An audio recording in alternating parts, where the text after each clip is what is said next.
The Raptors fall to 2-11. Jakob Poeltl has a massive game in their second NBA Cup contest, and Gradey Dick misses a couple of clutch shots. Let's dive into the film room. Jakob Poeltl was sensational on both ends of the floor, had 25 points, 19 rebounds, including 11 offensive, which tied a career high.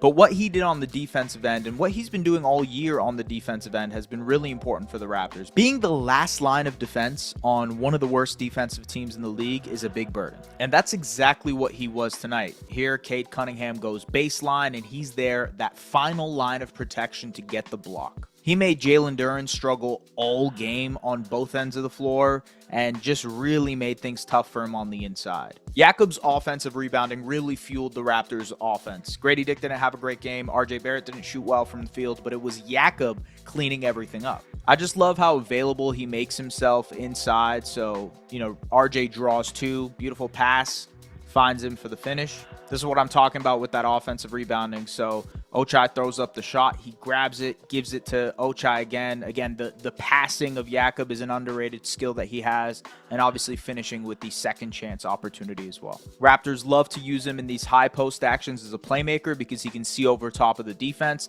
This time they completely sag off, and he can just settle into that push shot floater. And he got into that floater a lot tonight. They were just giving it to him in the mid-range, and he was taking full advantage. And one of the final opportunities of the game, a really important shot here, getting the layup off of the gravity RJ Barrett created with his driving game.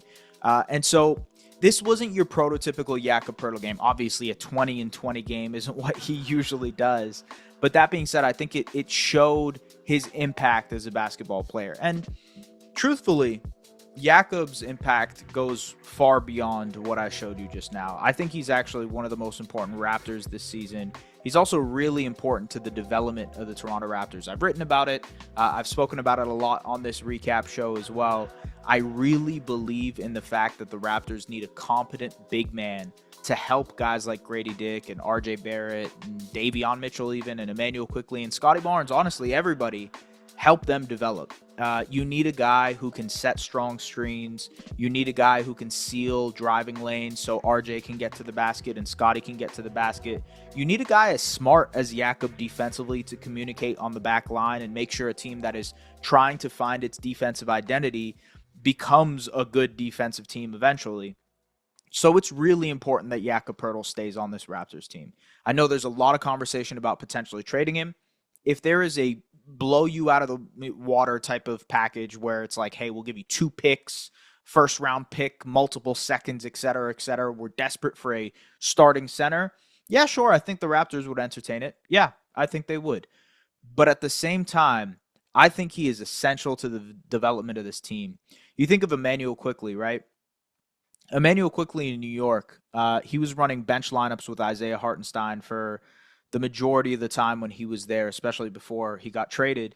And he needed the screening ability and the sealing ability of Isaiah Hartenstein, especially off the bench. I thought it was essential to what the Knicks were doing in that second unit. And I actually think Jakob does something similar for Quickley. So once Quickley comes back, you'll see that connection develop. And he's doing something similar with Davion Mitchell too, just giving him a little bit more breathing room to work in that mid-range area, get downhill if he wants to. Davion, by the way, had a really, really great defensive performance. I'll get into that in a second. But I just want to stress the importance of Jakob Poeltl. I really think he is an essential part to what the Raptors are building. And we can't take that lightly. We really can't. Because I think, like, when you take away, I've seen what incompetent big man basketball is on this Toronto Raptors team. I've seen what it can do to limit a team's ability to win. And I think once this team is healthy, they will be more competitive. They will have more opportunities to win. They just won't be in mucky, ugly basketball games like they were tonight. And it will just help them win. And so, want to talk about Davion Mitchell, who was another factor in almost helping this Raptors team win. They did not pull it out. They lost, folks, in case you didn't know. Lost their second NBA Cup game. It was an ugly game throughout. The Raptors really struggled offensively. Like I mentioned, Gradey and RJ just didn't score the ball like they have been over the last couple of weeks.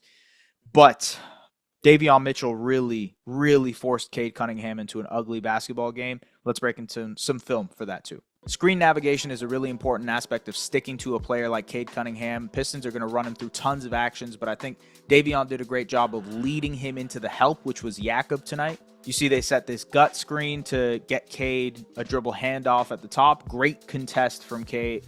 Great contest from Davion. Cade just hits the shot. Always locating and understanding where Cade is so he can gravitate to him quickly. Obviously, Cade hit that shot.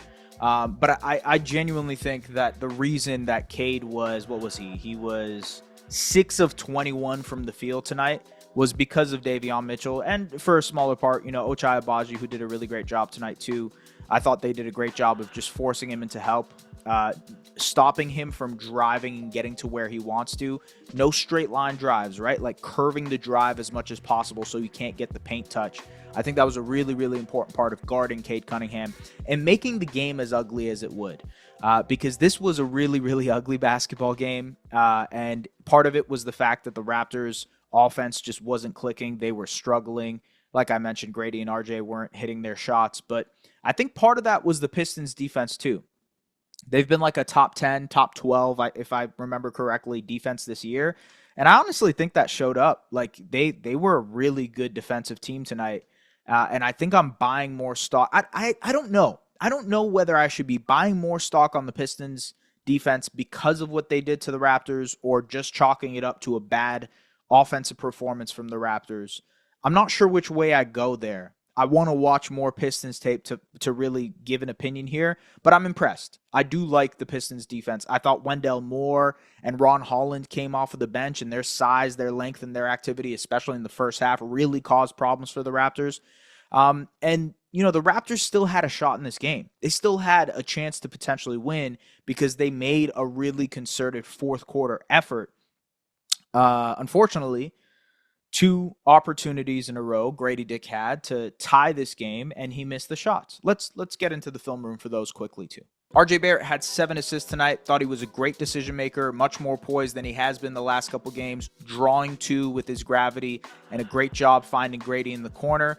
This is the shot you want. He just missed it. Point blank, it's just a shot that you want. I mean, like, especially in this moment with no Emmanuel Quickley, no Scotty Barnes, like, you couldn't really ask for a better shot here from the Toronto Raptors.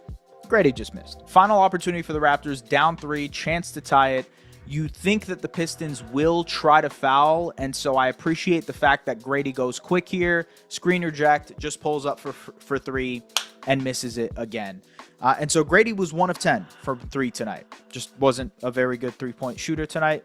Struggled offensively, I think. And I want to say that this is something that happens to NBA teams. The Raptors just went on a really long road trip. 5 games, right? Through I think 10 days. And whenever teams come back, that first home game back is a grueling, ugly game. Good teams pull that out. Good teams win. The Raptors are currently not a good team. And so you have these ugly performances like you had tonight where shots weren't falling. They didn't have their legs under them. Gradey, a lot of his threes were short, just like point blank short. Those were also short shots too. And you could tell like it is a bit of a fatigue thing for the Toronto Raptors. And so I'm curious to see how this Raptors team moves forward. I posted on Twitter like the rest of November is really tough. This felt like the most winnable game that they had. They play the Pistons again later in the month, and they play New Orleans, which is really decimated by injuries. I think those are the 2 opportunities this month to grab a win. But they're 2-11. They face this really, really tough stretch coming up where it's Boston and Minnesota and Cleveland. And it's just going to be tough, folks, over this next stretch. I need y'all to hunker down again because it might get ugly. That being said, we got Scotty Barnes in his mask, in his Phantom of the Opera, Dark Knight, Batman, all that type of stuff mask. It looked awesome. He clearly is getting more reps in and getting onto the court, which is a great sign. He was also working out in practice last night. He was warming up before this game. So it seems that he is well within the process of like getting back onto the court, which, by the way, is incredible news for the Toronto Raptors, right? Like, the all-star for the team is coming back. They will actually be able to play the way that they want to. RJ will be able to slide into the role that he has. Gradey Dick will be able to slide into the role that he has. Obviously, no Emmanuel Quickly. Doesn't seem like Quickly will be coming back for the next couple of weeks. We'll have to wait to see BBQ plus Dick, whatever, BBQ plus Gradey in these moments. But they are getting healthy. I even saw Bruce Brown running up the court today a little bit too. So, like, things are turning for the Toronto Raptors a little bit. I know it's hard to see when they're 2-11, but to keep it positive for you guys, it does seem like the Raptors will get healthy over the next couple of weeks. Hopefully within the next month or so, they will get fully healthy by getting Jakob Poeltl back and Bruce Brown back and obviously, Emmanuel Quickly back. And we'll see what this team actually got. We'll see what they got because I really do think this team is better than their record right now. They're 1-6 in close games. And so even if they go 500, they're like 4 or 5 and 8 and not 2-11. And so it's hard to sift through this and be like, this is a bad basketball team. This just looks like a really injured basketball team that is lacking their identity, that is missing their best player, that is a bad defensive team and is still trying to work through the motions of figuring out who they are as a team, but just haven't been able to because they're unhealthy and they haven't been able to stay on the floor. So that's the struggle of watching the Raptors right now. But that being said, they took the L, folks. Take it in the chin. Take it on the chin. That's the saying. That's the saying that we should talk about. Anyways, folks, subscribe to the Raptors Republic channel. They got a game against Boston back-to-back. Speaking of tired legs, that's going to be brutal. Regardless, subscribe to the Raptors Republic channel. We got more stuff coming your way. As always, like, comment, do the things you guys usually do to get this video to other people. We're trying to get this Raptors Republic channel popping. You know what I mean? That's what I'm trying to do this year. So do us a favor and please subscribe to the channel if you guys possibly can. We love it. We appreciate you guys. As always, thank you for helping us grow the channel. See you guys later.